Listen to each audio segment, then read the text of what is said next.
மருத்துவம் முதல் பொறியியல் வரை உங்கள் கனவுகளுக்கு சரியான முகவரி Indira group of educational institutions. Call 9841385858. 26 வருட நம்பிக்கை, லட்சக்கணக்கான சந்தோஷ திருமணங்கள். கல்யாணம்னாலே தமிழ் மேட்ரிமோனி தான். No compromise. உங்க சைடுலயும் எங்க சைடுலயும். It's a GT promise. GT Holidays, South India's #1 travel brand. ஐயா ஸ்டாலின் அவர்களோடு கைகோர்த்து அந்த திருமண விழாவில் இயக்குனர் கௌதமனுடைய திருமண விழாவில் இருந்தது. உதயநிதி அவர்களோடு துறைமுகம் காஜா அவருடைய அந்த திருமண விழாவில் பக்கத்துல உட்காந்து இதையெல்லாம் ஒரு விமர்சன பார்வையா பாக்குறாங்க.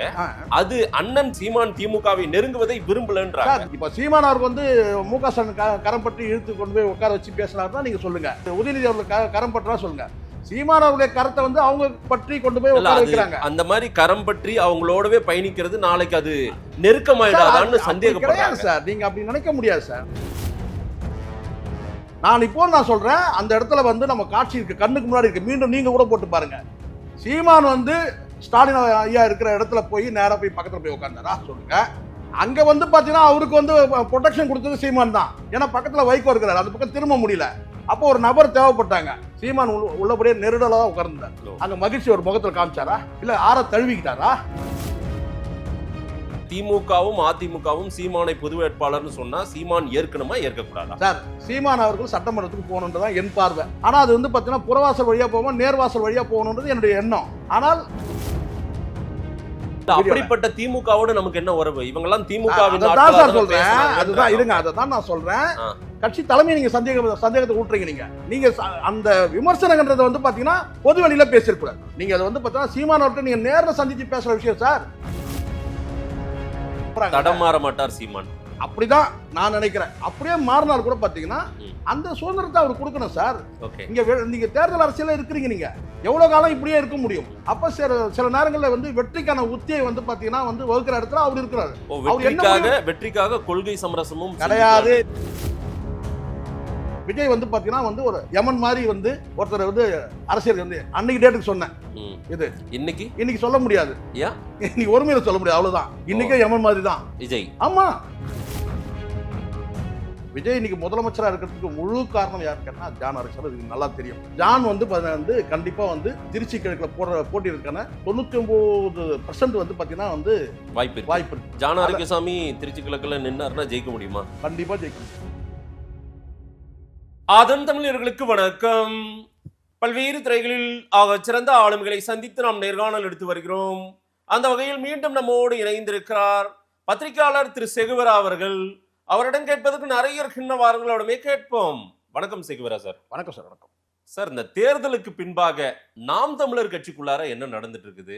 நாம் தமிழர் கட்சி சமீப நாட்கள்ல அண்ணன் சீமான் திமுகவோட ஐயா ஸ்டாலினோடு கை கோர்க்கிறார், உதயநிதியோட. அது வந்து அண்ணனுடைய மாண்பு பண்பு எனக்கே தெரியும். அவர் எல்லாரையும் அரவணைச்சுப்பாரு, கட்டி பிடிச்சுப்பாரு. பாசமும் அதிகமா இருக்கும், கோபமும் அதிகமா இருக்கும்.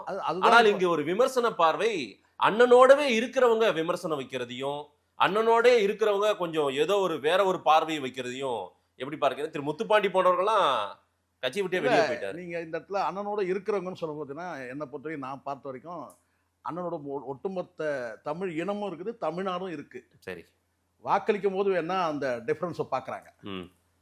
சீமானை வந்து பார்த்தீங்கன்னா வந்து எதிரியாக பார்க்கக்கூடிய கூட்டம் கிடையாது. ஒருத்தர் 2 பேர் பார்த்தாங்க அவங்க ஜெயிலில் இருக்கிறாங்க. நான் சொல்கிறது. அதனால் இருக்கிறவங்கன்னா அவங்க வந்து எப்படி இருக்கிறாங்கன்னு பார்க்கணும். இப்போ இருக்கிறவங்கன்னா இப்போ நீங்களும் இருக்கிறீங்க, நானும் இருக்கிறேன். நம்ம வந்து அண்ணனுக்கு வந்து அண்ணன் நீங்கள் ரைட்டில் போங்க, லெஃப்ட்டில் போங்க, ஸ்ட்ரைட்டாக போங்க, இல்லை பின்னாடி வாங்கன்னு சொல்ல முடியுமா? டைரக்ஷன் கொடுக்க முடியுமா? முடியாது. ஆதரிக்கிறவங்க அத்தனை பேருமே வந்து பார்த்தீங்கன்னா வந்து ஒரு கட்சிக்கு வந்து பார்த்தீங்கன்னா அந்த செயல்பாட்டுக்கு வந்து நம்ம வந்து ஒரு அட்வைஸ்லாம் கொடுக்க முடியாது. ஆதரிக்கிறவங்களாம் ஆதரிக்கலாம். கட்சிக்குன்னு ஒரு நிலைப்பாடு இருக்கு, அவங்க தலைமை இருக்கு. அதுவும் வந்து ஒரு மனிதநேயமுள்ள ஒரு சர்வாதிகார தலைமை. அவங்க ஒரு முடிவு எடுக்கிறாங்க, அது எந்த முடிவுனா இருக்கட்டும். ஆனால் நம்ம வந்து இருக்கிறவங்க நீங்க சொன்னீங்கல்ல, அந்த இருக்கிறவங்க வந்து பார்த்தீங்கன்னா எல்லாருமே வந்து எப்படி இருக்கிறாங்கன்னு பாருங்க. ஒரு 4 சவத்துக்குள்ள ஒரு ஊடகத்தை மட்டுமே வச்சுக்கிட்டு நம்ம ஒரு அரசியல் கட்சியை வந்து தலைமைக்கு வந்து நம்ம அறிவுறுத்த முடியாது. நான் ஏகலைவனை சொல்லலை, பொதுவாக சொல்றேன், என்னையே சொல்றேன். நான் ஆதரிக்கிற இடத்துல இருக்கிறேன். நாளைக்கே சீமானவர்களுடைய நடவடிக்கை எனக்கு வந்து விருப்பம் இல்லைன்னா மாற்று கருத்து நான் சொல்லுவேன். அது சொல்லக்கூடிய விதம்னு ஒன்று இருக்கு, அது ஒவ்வொருத்தருக்கும் ஒரு பாணி இருக்கலாம். ஆனால் இந்த நபர்கள், நீங்கள் சொல்லக்கூடிய இந்த நபர்கள் சில பேரை கூட என்கிட்ட சொன்னாங்க. என்னன்னு கேட்டால், அவர் யார் தெரியுமா? அவர் உங்களை மாதிரி கிடையாது, அவர் களத்தில் இறங்கி அண்ணனோடவே இயங்குறவர். சரி, அண்ணனோட இயங்குறவர். அப்போ அண்ணனுடைய இயங்குறவர் அண்ணன் கிட்ட தானே சொல்லணும் அதை. நான் சொல்றது புரியுதுங்களா? ஒரு வெளிப்பார்வையில் ஒரு பார்வையாளராக இருக்கிறதுக்கும் ஒரு ஆதரவாளர் இருக்கிறதுக்கும் களத்தில் இறங்கி அண்ணனோட செயல்படக்கூடியவங்க இருக்கிறவங்க சொன்னீங்கல்ல, அண்ணனோட இருக்கிறவங்க, அந்த இருக்கிறவங்க வந்து பாத்தீங்கன்னா வந்து அண்ணன் கூட இருக்கும் போது சொல்லணும்ல. இல்ல ஆனா ஒரு பொது ஊடகத்துல வந்து இல்ல ஒரு மூத்த பத்திரிகையாளர் ஐயா ஏகலவன் மேல எனக்கு பெரிய மரியாதை உண்டு. கண்டிப்பா நான் அவரை சுற்றி இந்த பேட்டி உண்மையிலேயே அவரை சுற்றி நான் இந்த பேட்டி எடுக்கிறேன். ஆனால் வந்து நான் வந்து முத்துப்பாண்டி போன்றவர்கள் விலகி இருக்கிறது, இன்னும் சிலர் மௌனமா இருக்காங்க, அண்ணன் கிட்ட இருந்து கொஞ்சம் விலகி இருக்காங்கன்ற தகவல் கிடைச்சது. இப்போ நான் சொல்றேன் சார், அது உள்ள என்ன நடக்குதுன்றத வந்து நம்ம பேச முடியல. இல்லங்க, ஒரே விஷயம் தான் சொல்றாங்க. ஐயா ஸ்டாலின் அவர்களோடு கைகோர்த்து அந்த திருமண விழாவில் இயக்குனர் கௌதமனுடைய திருமண விழாவில் இருந்தது, உதயநிதி அவர்களோடு துறைமுகம் காஜா அவருடைய அந்த திருமண விழாவில் பக்கத்துல உட்காந்து இதையெல்லாம் ஒரு விமர்சன பார்வையா பாக்குறாங்க. அது அண்ணன் திமுகவை நெருங்குவதை, சீமான் திமுகவை நெருங்குவதை விரும்பலன்றாங்க. நான் ஒரே ஒரு விஷயம் நான் சொல்றேன் சார், இப்போ இங்க கூட்டணி பேச்சுவார்த்தைன்னு ஏதாவது ஒண்ணு நடந்துச்சா? இது வரைக்கும் நடக்கல. அதெல்லாம் நடக்காதுன்னு எனக்கு தெரியும் சார், நடக்கல, இது வரைக்கும் நடக்கல. ஆனால் இந்த திருமண நிகழ்வுன்றது வந்து பாத்தீங்கன்னா நீங்க வந்து குறிப்பிட்ட இங்க பார்வை தான் இப்ப பிரச்சனையா. இப்போ என்ன சொல்றீங்களா, இந்த ஜென்சிக் அந்த நபர்கள் சொல்றேன், அந்த ஜென்ரேஷன் சொல்றேன், அதுக்கு முன்னாடி இருக்கக்கூடிய அந்த 90களில் பிறந்தவர்களுக்கு வேணா இது வந்து ஒரு வித்தியாசமான பார்வையா இருக்கும். நீங்க அதுக்கு பின்னாடி போங்க, இன்னொரு ஒரு 40 ஆண்டு காலத்துக்கு பின்னாடி போனீங்கன்னா எம்ஜிஆருடைய அரசியலும் கலைஞருடைய அரசியலும் நீங்க பாருங்க, ஒரே மேடையில் இருந்திருக்காங்க. காமராஜரும் பெரியாரும் ஒரே மேடையில் இருந்திருக்காங்க. இப்படி பல நீங்க பின்னாடி போல, அதான் பிரச்சனையே. இப்போ நீங்க என்ன செய்றீங்கன்னா, இன்னைக்குள்ள வீரியமுள்ள அந்த இளைஞர்கள் கிட்ட என்ன செய்றீங்கன்னா ஒரு கருத்தை கொண்டு வந்து திணிக்கிறீங்க. இவரும் அவரும் கல்யாணத்துல ஒண்ணா மீட் பண்ணிட்டாங்கல்ல, அடுத்தது கூட்டணி தான். இங்க திருமண மேடைகள்ல சில மேடைகள்ல வந்து அது திமுக தான் தொடர்ந்து செய்து காலகாலமா செய்து என்னன்னு கேட்டீங்கன்னா, திருமண விழாக்கள்ல வந்து அரசியல் பேசுறதுன்றத காலகாலமா பண்ணிட்டு இருக்காங்க அவங்க. அது அவங்க கல்ச்சர். ஆனா அது சரியானு கேட்டா என்ன சரியில்லைன்னு தான் நான் சொல்வேன். போன வேலை என்னன்னு கேட்டா அந்த வேலையை மட்டும் தான் பார்க்கணும். அங்க அரசியல் பேசக்கூடாது. ஆனால் அங்க வந்து அரசியல் அவங்க பேசுறாங்க, அதனால வந்து அது அரசியல் வந்து மேடையாவே பார்க்கப்படுது. ஆனால் அந்த இடத்துல சீமான் என்ன பண்ணாருன்னு தான் நீங்க பார்க்கணும். இப்ப சீமான் அவருக்கு வந்து மு.க. ஸ்டாலின் கரம் பற்றி இழுத்து கொண்டு போய் உட்கார வச்சு பேசினாருன்னா நீங்க சொல்லுங்க, அல்லது வந்து உதயநிதி அவர்கள் கரம் பற்றா சொல்லுங்க. சீமான் அவருடைய கருத்தை வந்து அவங்க பற்றி கொண்டு போய் உட்கார வைக்கிறாங்க. அந்த மாதிரி கரம் பற்றி அவங்களோடவே பயணிக்கிறது நாளைக்கு அது நெருக்கமாயிடாதான்னு சந்தேகப்படுறாங்க சார். நீங்க அப்படி நினைக்க முடியாது சார். அப்படி பார்த்தா வீட்டுக்கே போனார்ல சார், அன்னைக்கு என்ன சார் பண்ணாரு? வீட்டுக்கே போயிட்டு வந்து துக்கம் விசாரிச்சாங்கல்ல, வீட்டுக்கே போய் துக்கம் விசாரிச்சாங்க. அன்னைக்கு நிலைப்பாடு என்ன? நீங்க சொல்லக்கூடிய அந்த ஏகலைவனா இருக்கட்டும், அது யாரா இருக்கட்டும், அன்னைக்கு என்ன பண்ணாங்க? அன்னைக்கு நீங்க எதுவும் பேச, வீட்டிலே போய் பேசினாங்க சார். பொட்டி வாங்கினதா வந்து பார்த்தீங்கன்னா ஏஐ மூலமா வந்து பொட்டி கைமாறினதான் பார்த்தோம்ல, அன்னைக்கு எதுவும் பேசல. அப்போ உங்களுடைய சரி அப்படியே கூட இருக்கட்டும், கூட நீங்க வந்து ஒரு கட்சியோட தலைமையை நீங்க சந்தேகிக்க கூடாது சார். நீங்க அது பலவீனமாக சார், நெருக்கம் தேவையான அவங்க சார். நான் திருப்பி நான் சொல்றேன் பாருங்களேன், இல்லங்க கொஞ்சம் தவிர்த்து இருக்கலாமே அடுத்தடுத்து நடக்கிற நிகழ்வு. நீங்க சொன்னீங்கல்ல இதே வார்த்தை கூட பாத்தீங்கன்னா ஒரு வெளிப்பார்வையில இருந்து நான் கூட சொன்னேன். அந்த காரைக்குடியில வந்து அண்ணன் வந்து பாத்தீங்கன்னா அந்த தாவேகா வேட்பாளர் வந்து கட்டி தவிடார அதை எதுக்கு அதை செய்யணும், அதை தவிர்த்து இருக்கலாம்னு சொல்றது வேற. ஆனால் இவங்களுடைய அந்த அந்த பாலாவும் கார்ட்டூனிஸ்ட் பாலாவும் ஏகலைவனும் பேசுறது அந்த ஒரு எல்லையை கடந்துட்டாங்கன்னு நான் நினைக்கிறேன். அந்த மாண்பு குறித்து அவர் பேசும்போதுலாம் ஒரு கேலி கிண்டல் பண்ற மாதிரி ஆயிடுச்சு. இல்ல அது நான் வேற திசையில கொண்டு போல. இல்ல நான் உங்களை நாம் தமிழர் கட்சின்னு ஒரு அந்த ஸ்தாபனத்தை பத்தி பேசுங்க. இல்ல நான் இப்போ சொல்றேன், ஒரு பார்வையாளர் தான் என்னால பதில் சொல்ல முடியும். சீமான் அவர்கள் வந்து டிக்ளேர் பண்ணவே இல்லை. பொது வேட்பாளர் என்பது வந்து தாவேகா தரப்புல எடுத்து விடுறாங்க. இன்னொரு பக்கம் வந்து பாத்தீங்கன்னா அந்த சந்திப்பை வச்சே வந்து கூட்டணி பேசுறது யாரு? திமுக தரப்புல கூட பேசவே இல்லை. திமுகவும் அதிமுகவும் சீமானை பொது வேட்பாளர்னு சொன்னா சீமான் ஏற்கனமா ஏற்கக்கூடாதா சார்? அது இல்ல நான் கேக்குற கேள்வி விவாதம் அவ்வளவுதான். நான் சொல்றேன், இப்ப என் பார்வையில நான் சொல்றேன், சீமான் அவர்கள் சட்டமன்றத்துக்கு போகணுன்றதான் என் பார்வை. ஆனா அது வந்து பாத்தீங்கன்னா புறவாசல் வழியா போகாம நேர்வாசல் வழியா போகணுன்றது என்னுடைய எண்ணம். ஆனால் சில அரசியல் தட்பவெட்பங்கள் மாறும்போது, அரசியல் சூழல் மாறும்போது, ஒரு கிட்டத்தட்ட ஒரு முதல்ல சொன்ன அந்த வார்த்தைக்கு வந்துடுறேன்.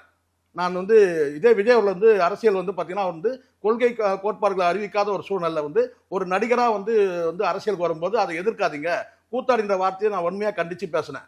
அதுவும் திரு வேல்முருகன் அவர் பேசின போது பார்த்தீங்கன்னா கடுமையான வந்து நான் எதிர்த்து பேசுகிறேன். எனக்கு சில மிரட்டல்லாம் வந்துச்சு. அப்போ கூட நான் ஓடி போய் ஐயோ விஜய் காப்பாற்றுங்க, என்னை ஜான் ஆரோக்கியசாமி நீங்கள் என்னை காப்பாற்றுங்கன்னு நான் சொல்லவே இல்லை. அதுக்கப்புறம் தான் அவங்க வந்து பார்த்தீங்கன்னா என்னை அப்ரோச் பண்ணுது. அன்னைக்கு சொன்ன ஒரு வார்த்தை நான் சொல்கிறேன், எமம் மாதிரி ஒருத்தன் வந்துட்டான், நீங்க எல்லாம் என்ன ஆக போறீங்கன்னு பாருங்க சொன்னது. அன்னைக்கு விஜய் ஆதரிச்சு பேசும்போது நான் சொன்ன ஒரு வார்த்தை யமன் மாதிரி. அன்னைக்கு நான் வந்து பல் துளக்கன்னா என்னன்னு தெரியல, அன்னைக்கு சொன்னது பழிச்சிருச்சா இல்லையான்னு. யமன் மாதிரி ஒருத்தன் வரான், நீங்க எல்லாம் என்ன பாடுபட போறீங்கன்னு சொன்னேன். இன்னைக்கு கிட்டத்தட்ட அப்படிதானே ஆயிடுச்சு. இன்னைக்கு வந்து பாத்தீங்கன்னா மற்ற கட்சிகளுக்கெல்லாம் இன்னைக்கு வந்து பாத்தீங்கன்னா யமன் மாதிரி தானே இருக்கு கட்சி. அப்ப நீங்க இந்த அரசியல் நிலைப்பாடுன்றது வந்து பாத்தீங்கன்னா கொஞ்சம் மாற்றக்கூடிய உத்திகளை மாற்றக்கூடிய சூழல் இருக்கு. ம். இங்க தேர்தல் களத்துல இருக்கிறீங்க. நாம் தமிழர் வந்து தேர்தல் களத்துல இருக்கிறாங்க. ம். அங்க வெற்றியும் முக்கியம். நீண்ட காலமா ஒரு வார்த்தை இருந்துகிட்டே இருக்கு. அந்த வார்த்தை உடையணுமா இல்லையா? ஒரு கவுன்சிலர் கூட நீங்க ஜெயிக்க முடியல. நீண்ட காலம் இருக்குது அந்த வார்த்தை. இல்ல என்ன கூட்டணிக்கு போலாம் சீமான் போலான்னு சொல்ல அந்த முடிவு வந்து சீமான் எடுக்கட்டும். நான் அது போலான்னு எடுக்கட்டும், அது போகக்கூடாது இருக்கட்டும். இல்லங்க அந்த நிலைப்பாட்டோடு சீமான் பயணிக்க ஆரம்பித்து விட்டாரோன்னு ஒரு சந்தேகத்தை எல்லாருமே நீங்க சார் சந்தேகத்தை கூட சார் நீங்க ஏன் சார் பொது தளத்துல வைக்கிறீங்க அந்த சந்தேகத்தை? சீமான் கிட்ட போங்க சார். நீங்க நினைச்சா சந்திக்க முடியும். நான் தான் சந்திக்க முடியாது சீமான. ஏகலைவன் நினைச்சாருன்னா போன் போட்டா சந்திக்க முடியும். நீங்க இத சந்தேகத்தை நீங்க வந்து பாத்தீங்கன்னா பொது வெளியில வைக்கிறீங்கல்ல. ஒரு விஷயத்தை நான் அவர் ஒரு மூத்த பத்திரிகையாளர், அவர் ஒரு ஊடகம் வச்சிருக்காரு. வந்து யாரையும் நான் தரக்குறைவா பேசுறது அவருக்காக எடுக்கல. நீங்க இல்ல அவருக்காக இல்ல. நான் பொதுவா சொல்றேன். எந்த முடிவா இருந்தாலும் அது நீங்க ஏன் அங்கே அந்த புள்ளியிலே நிக்கிறீங்க? அந்த புள்ளியில இல்ல சார். நீங்க வைக்கும் ஏன் முத்துப்பாண்டி ரிசைன் பண்ணிருக்காரு, கட்சியில இருந்து வெளியே போயிருக்காரு. எதனுடைய நீட்சி நீங்க சொல்லுங்க. எதனுடைய நீட்சி? நம்ம அத பத்தி பேசுவோம். எதனுடைய இப்ப முத்துப்பாண்டி விலகி இருக்காரு. எதனுடைய நீட்சி? இவங்க பேசுறாங்க முதல்ல. அடுத்த கட்டமா வந்து பாத்தீங்கன்னா அங்க சலசலப்பு ஏற்படுது. அந்த சலசலப்பு தான் வேண்டான்ற. சீமான குத்தணும்னு முடிவு பண்ணா நெஞ்சில குத்துங்க, முதல்ல குத்தாதீங்க. சீமான மட்டும் இல்ல, யாரா தான் சொல்றேன். இந்த ஸ்லேடையா பேசுறது, கேலியா பேசுறது, கிண்டல எல்லாருடைய வழி இருக்கு சார். அன்றைக்கு ஒரு நாள் நீங்க எடுத்துங்க வலசரவாக்கம் காவல் நிலையத்தில் அன்னைக்கு நிலைமை என்ன? 1000 சொல்லலாம் சார். கிட்ட இந்த காவல் நிலையத்துக்கு போகும்போது பார்த்தீங்கன்னா கூட்டங்கள் தடுத்து நிறுத்தப்படுது. அங்க கூட போறவங்க 4 பேர் தான் போறாங்க. அதுக்கு பின்னாடி எவ்வளவு போராட்டங்கள் இருந்திருக்கும் யோசிச்சு பாருங்க. அசிங்க அவமானம். ஒரு பையன் ஒருத்தர் இருக்கிறான், நீங்க தைரியம் இருந்தா போடுங்க. திராவிட இயக்கத்துல அந்த மனோஜின் ஒரு பையன், அந்த அதர்ம மனோஜின் ஒரு பையன் கெட்ட வார்த்தையில பேசுறான். அதுவும் நேரடியாக அவங்க அம்மாவை தாக்கி பேசுறான். அன்னைக்கு அதே வார்த்தை தான் அந்த விஜயலட்சுமி நடிகையும் பேசுனது. அம்மா என்ன பண்ணாங்க? அவங்க சீமான் அம்மா நமக்கு அம்மா இல்லையா? அப்ப அந்த வலி எவ்வளவு பெரிய வலி, எவ்வளவு பெரிய கடுமையான ஒரு வார்த்தை, உச்சபட்ச வார்த்தை. ஒரு மனிதன் கொந்தளிக்கிற வார்த்தை எதுனா அந்த ஒரு வார்த்தை தான் பேசுனாங்கல்ல. இல்ல இன்னைக்கு அவங்க ஆனா அன்னைக்கு இருங்க இன்னைக்கு பேசுற நபர்கள்லாம் ஏதாவது ஒரு கண்டிச்சு ஒரு ஸ்டேட்மெண்ட் இல்ல அத மனதுல வச்சு தான் இவங்க எல்லாம் பேசுறாங்க. மனதுல வச்சு பேசுறது வேற விஷயம். இந்த கதையெல்லாம் இங்க வேணாம். இந்த கதையெல்லாம் இங்க வேணாம். மனசுல வச்சு பேசல. அன்னைக்கு நீங்க சார் அன்னைக்கு நீங்க இருங்க. அன்னைக்கு நான் பேசியிருக்கிறேன். இல்ல அப்படிப்பட்ட திமுகவோட நமக்கு என்ன உறவு? இவங்க எல்லாம் திமுகவின் அதான் சார் சொல்றேன். அதுதான் இருங்க, அததான் நான் சொல்றேன். சீமான் அவர்களுக்கு வந்து பாத்தீங்கன்னா அதெல்லாம் தெரியாதா? அந்த வலியை சுமந்தவர் அவர்தானே. சொல்லுங்க, மறந்துட்டீங்களான்றாங்க. நீங்க அத சார் அப்ப நீங்க மறந்துட்டீங்க சார். நீங்க இப்ப சந்தேகிக்கிறீங்க சார். நீங்க கட்சி தலைமையை நீங்க சந்தேகத்தை ஊட்டுறீங்க நீங்க. அதனால என்ன ஆகும்னு பாருங்க. நீங்க இப்போ நான் சொல்றது நீங்க உங்களுடைய சந்தேகத்தை கூட நீங்க வச்சீங்க. நீங்க அதை வந்து பார்த்தீங்கன்னா சீமான் அவர்கிட்ட நீங்க நேர்ல சந்திச்சு பேசுற விஷயம் சார். எல்லாமே நீங்க ஊடக வழியா நீங்க வந்து பேச முடியுமா சார்? நீங்க சொல்லுங்க பார்க்கலாம். சொல்லுங்க. எதை நேர்ல பேசணுமோ அதை தான் நேர்ல பேச முடியும். எல்லாத்தையுமே நீங்க வந்து ஊடக வாயிலா பேச முடியாது. அப்ப ஊடக வாயிலா பேசுறீங்கன்னா அப்ப உங்களுக்கு நீங்க கருத்துல முரண்படுறீங்கன்னு அர்த்தம். அது வெளிப்படையா நீங்க வந்து வெளிப்படையா தெரியணும்னு நீங்க நினைக்கிறீங்க, மற்றவங்களுக்கு தெரியணும்னு நினைக்கிறீங்க. சீமான் மட்டுமே கிடையாது, ஒட்டுமொத்த கட்சிக்கும் நாங்க வந்து பார்த்தீங்கன்னா நாங்க முரண்படுறோம், நாங்க தான் வந்து சூடு சொறையோட இருக்கோம், மான மரியாதையோட இருக்கிறோம், சீமான் இல்ல அப்படின்னு சொல்ல வரீங்களா இல்லையா? அப்படின்னு சொல்லல. அப்ப நோக்கம் என்ன? அப்ப நீங்க தலைமையை எப்படி சந்தேகிக்க முடியும்? நீங்க தலைமையை நீங்க சந்தேகிக்கிறது ஒட்டுமொத்த கட்சியை நீங்க சந்தேகிக்கிறீங்க சார். நீங்க சீமான் அறிவிச்சாரா ஒரு பொது நிகழ்வுல இது வந்து இந்த மாதிரியான வந்து விஷயங்கள் நடக்கும்? ஒரு கேள்வி நான் அவங்களுடைய பார்வையில இருந்து, அதாவது பொது பார்வையா வெளியில இருந்து நாம் தமிழர் கட்சி கொள்கைவாதிகள் அவங்களுடைய பார்வையில இருந்து நான் இந்த கேள்வி வைக்கணும். அவங்க என்ன சொல்றாங்க? அதிமுக திமுக ஒரு பொது வேட்பாளர்னு சீமான் அறிவிச்சு அம்பாசமுத்திரத்தில் அப்படி நின்றுதான் ஜெயிக்கணுமா நாம அப்படின்ற ஒரு பார்வையை அவங்க கேள்வி வைக்கிறாங்க. இல்ல அந்த தேவைக்கு வந்துருச்சா? அந்த தேவைக்கு சீமான் வந்து விட்டாரா? நான் கேக்குறது கேள்வி வைக்கிறேன். பொது வேட்பாளரா நான் வந்து களத்துல நிக்கிறேன்னு சொல்லிட்டு சீமான் அறிவிச்சாரா? இல்ல அந்த செய்தியே அந்த செய்தி சார் கிளப்பி வர செய்தி 1000 செய்தி இருக்கு சார். கிளப்பி வர செய்தி தான் நேற்றுக்கு வந்து விஜய் பேசும்போது சொல்றாரு, களவாணி கூட்டம் சொல்றாரு, கூட்டு களவாணிகள் சொல்றாரு, திமுக அதிமுகவும். இதுக்கு முன்னாடி கூட தான் சொன்னாரு கல்லாப்பட்டி கூட்டணி சொன்னாரு. அரசியல்ல வந்து பாத்தீங்கன்னா மாற்று கட்சிகள் பேசுறதா நீங்க பேசக்கூடாது சார். டிக்ளேர் பண்ணது சீமான் டிக்ளேர் பண்ணாரா பொது வேட்பாளர் நான் சொல்லல. அப்படிங்கும்போது நீங்க எப்படி அதை எடுத்து பேசுவீங்க? ஊடகத்துல எல்லா செய்தியும் தான் வருது, எல்லாத்தையும் நீங்க பேசுவீங்களா நீங்க? இதெல்லாம் கட்சி ஒரே ஒரு நம்பிக்கை, தமிழ் தேசியத்தில் ஒரே ஒரு நம்பிக்கை சீமான் மட்டும்தான். அங்க மற்றவங்களாம் லெட்டர் பேர்ல வச்சிருக்கிறான் கட்சியை. இதுதான் உண்மை. தமிழர் தன்னுரிமை, தன்னாட்சி எல்லாம் தேசிய பேர்ல இன்னும் எல்லாம் வந்து லெட்டர் பேர்ல இருக்கு. களத்தில் நிக்கிறது யாரு? சீமான் மட்டும் தானே. எவ்வளவு வழக்குகள் இருக்கு.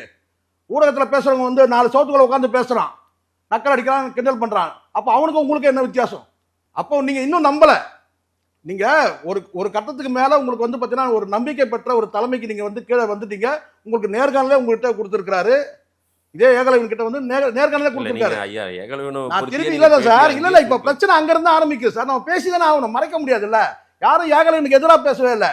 நீங்க அந்த விமர்சனங்கன்றதை வந்து பாத்தீங்கன்னா பொது வெளியில பேசியிருக்கூடாது.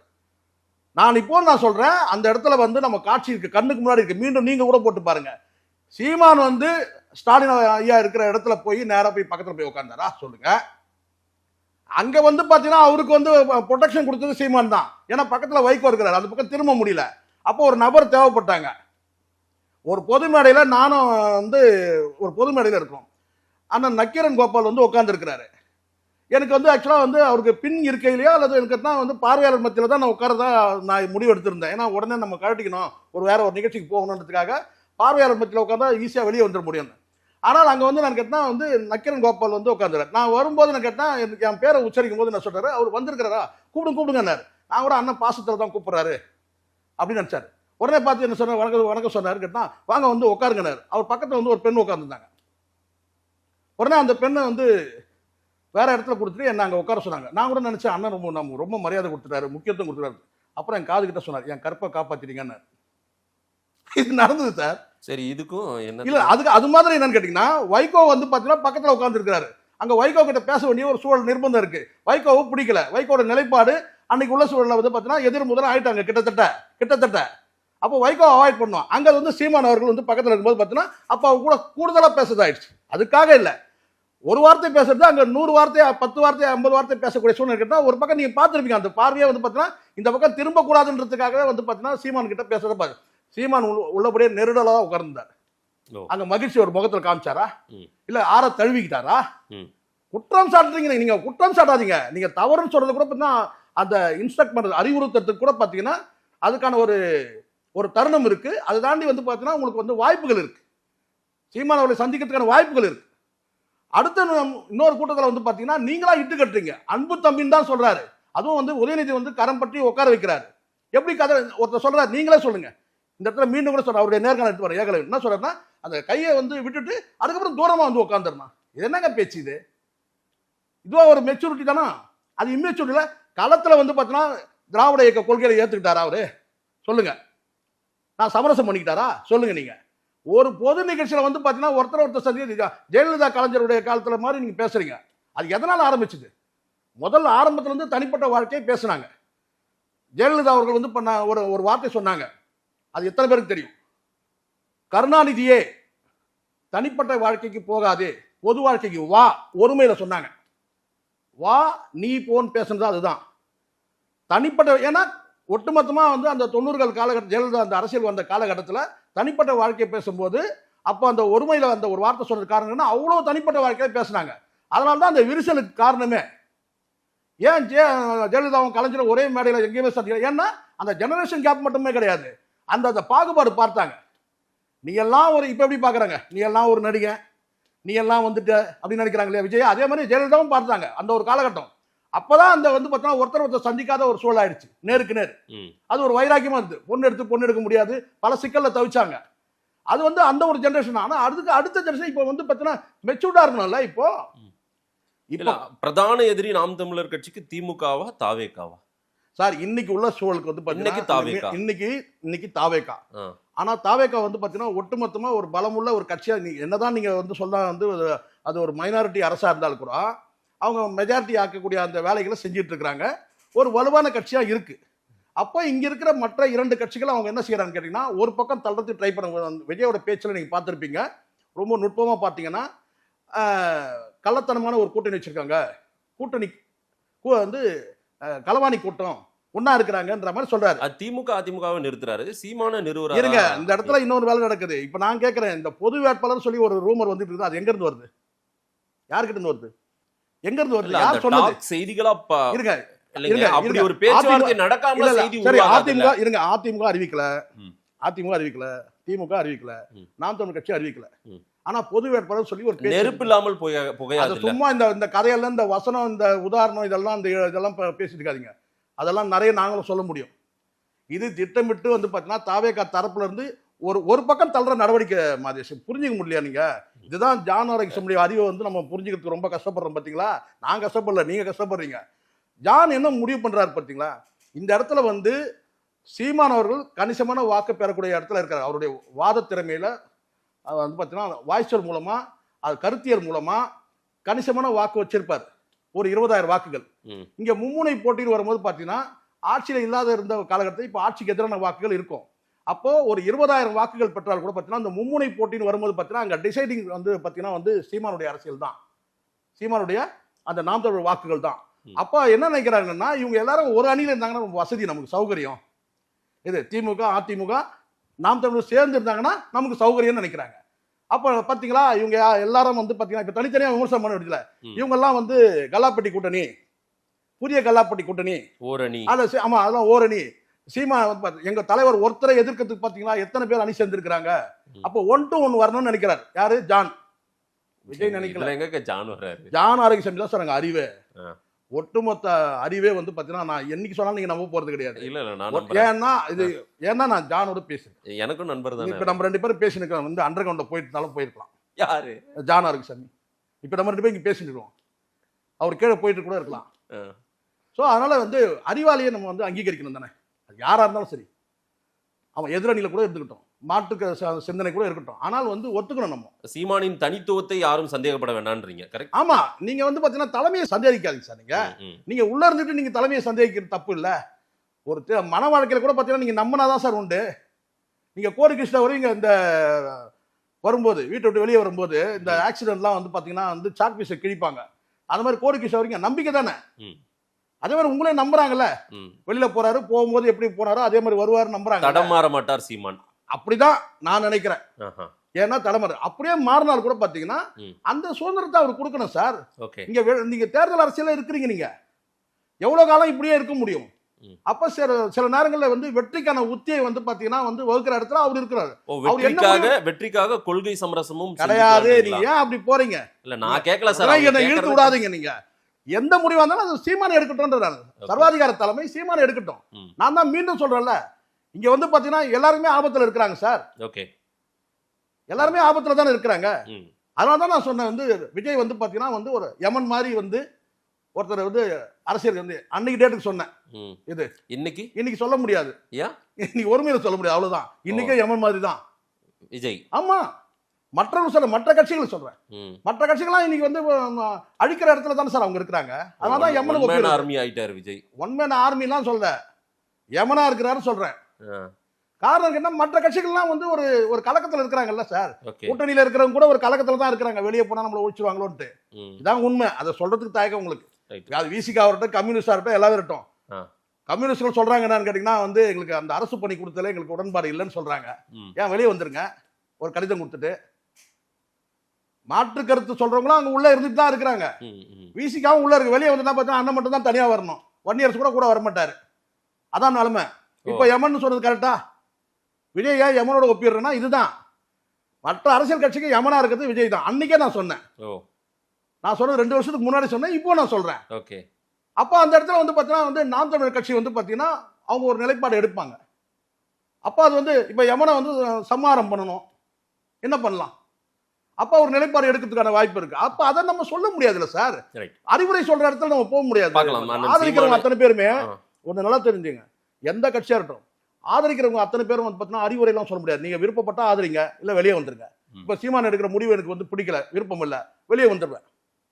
வெளியே ஆதரவுல இருந்து வெளியில வந்துடுவேன், அவ்வளவுதான். ஆனால் கூட இருந்துட்டே நீங்க வந்து பாத்தீங்கன்னா ஒரு ஊடகத்துல வந்து நீங்க வந்து பந்து அடிக்கிறீங்க பாத்தீங்களா, அசிங்கப்படுத்துறீங்க, அதுதான் தப்புன்னு நான் சொல்றேன். எது உண்மைன்னு சொல்லட்டும். ரொம்ப முக்கியமான ஒரு கேள்வி. ஜான் ஆரோக்கியசாமியை பத்தி பேசியிருந்தனால திருச்சி கிழக்குல திரு ஜான் ஆரோக்கியசாமியை போட்டி எடுக்கிறார். முதல்ல ஒரு விஷயத்தை தெளிவுபடுத்திடுறேன், ஜானோட எனக்கு எந்த தொடர்பும் கிடையாது. ஃபர்ஸ்ட் நீங்க அதை முதல்ல புரிஞ்சுக்கணும். அந்த தொடர்புலாம் வந்து பாத்தீங்கன்னா அந்த விக்கிரவாண்டி மாநாட்டோட முடிஞ்சிருச்சு, எனக்கு தொடர்பு இல்லை. ஆனால் ஒரு சில அனுமானங்களை நான் சொல்றேன். அனுமானம் தான் இது. ஜான் வந்து கண்டிப்பா வந்து திருச்சி கிழக்குல போட்டியிடுறதுக்கான 99% வந்து பாத்தீங்கன்னா வந்து வாய்ப்பு இருக்கு. அப்படியா? ஆமா. அது காரணம்னா நீங்க தான். யார்? நானா? ஆமா, நீங்க உங்களை மாதிரி பல பேர் சொல்றாங்க இல்லையா, இந்த அரசை வந்து வழி நடத்தக்கூடிய இடத்துல அவர் எப்படி இருப்பாரு, அவர் என்ன அரசு பதவியில இருக்கிறாரா, இதெல்லாம் ஜெயலலிதா காலத்துல கேட்டிருக்கணும். அவ்வளவு அட்ராசிட்டி நடந்துச்சு. பேசிருப்பீங்களா? சொல்லுங்க.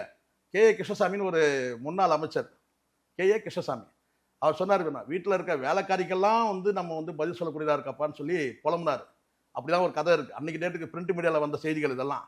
அதுக்கப்புறம் அவர் அமைச்சர் பதவி காலியாச்சு. இதான் நடந்தது. சரி, நான் என்ன சொன்னா வந்து இந்த இடத்துல ஜான் ஆரோக்கியசாமி வந்து இன்னைக்கு வரல. இது போன்ற எனக்கு தெரிஞ்ச வரைக்கும் நான் சொல்றேன், இந்த ஆதவர்ஜுனாவுக்கெல்லாம் முன்னாடி விஜய் அவர்கள் வந்து ஆட்சி, அதாவது கட்சியை தொடங்கி அந்த கட்சியை டிசைன் பண்ணி அதுக்கப்புறம் வந்து அந்த கொடியை டிசைன் பண்ணி அத்தனை விஷயமும் வந்து பார்த்தீங்கன்னா விஜய் இன்னைக்கு முதலமைச்சராக இருக்கிறதுக்கு முழு காரணம் யாருன்னு கேட்டால் ஜான் ஆரோக்கியசாமி. இதுக்கு நல்லா தெரியும். ஓகே.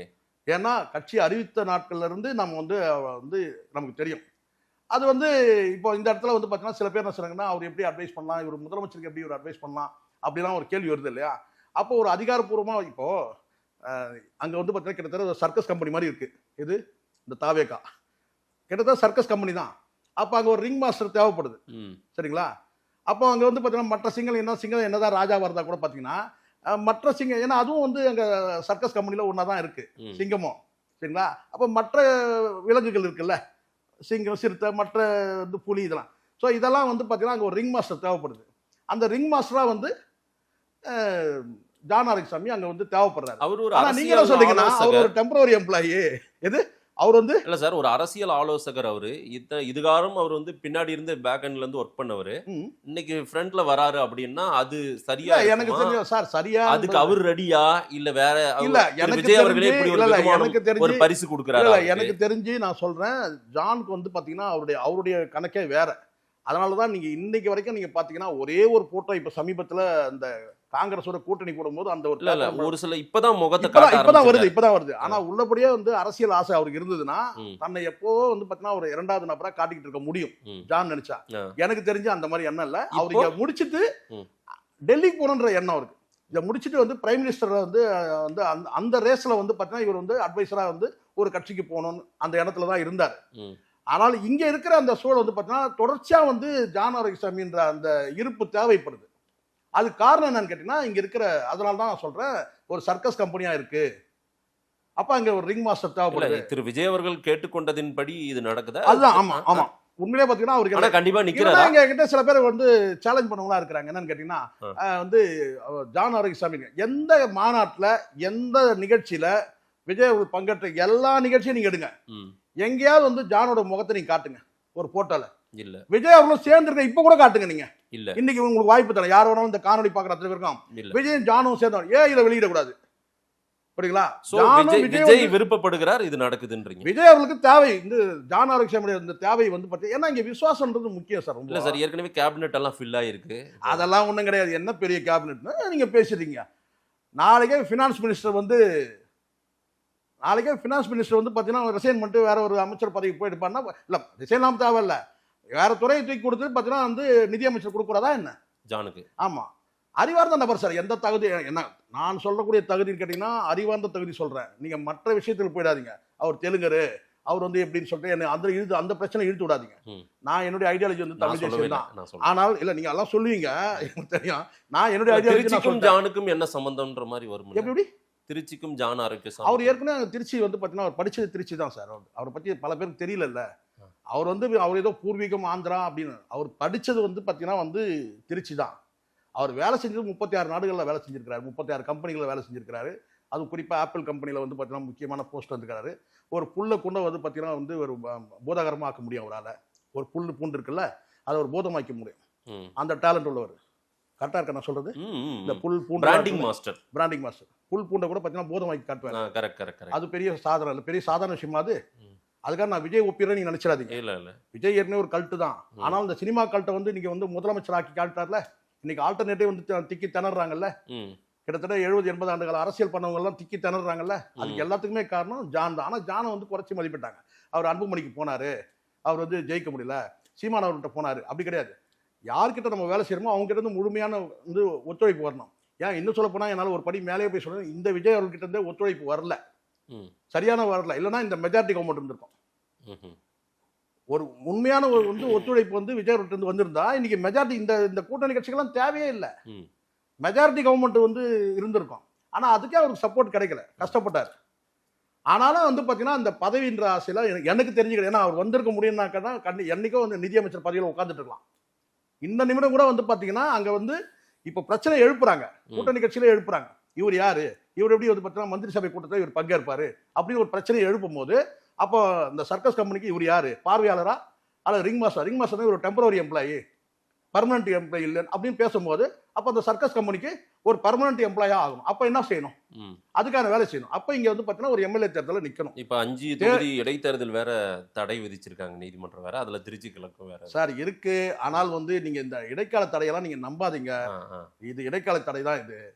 அது வந்து பார்த்தீங்கன்னா இந்த தடை வந்து பார்த்தீங்கன்னா 6 மாதம், உங்களுக்கு தெரியும் தேர்தல் கமிஷன் விதிப்படி வந்து 6 மாசத்துல வந்து தேர்தல் நடத்தி ஆகணும். அங்க வந்து ஒரு சட்டமன்ற உறுப்பினர் வந்து அந்த தொகுதி மக்களுக்கு வேலை செய்யறதுக்கு வேணும். அதனால வந்து பார்த்தீங்கன்னா இந்த இடைக்கால தடையெல்லாம் நீங்க பெருசா நினைக்காதீங்க. அது 2 மாசத்துல வந்து பார்த்தீங்கன்னா அந்த இடைக்கால தடை நீக்கப்படும். அதை தாண்டி வந்து பார்த்தீங்கன்னா உச்சநீதிமன்றம் ஒன்று இருக்கு. ஸோ அடுத்தடுத்து வந்து பவர் சென்டர் இருக்குல்ல. ஜான் ஆரோக்கியசாமி திருச்சி கிழக்குல நின்னாருன்னா ஜெயிக்க முடியுமா? கண்டிப்பா ஜெயிக்க முடியும்.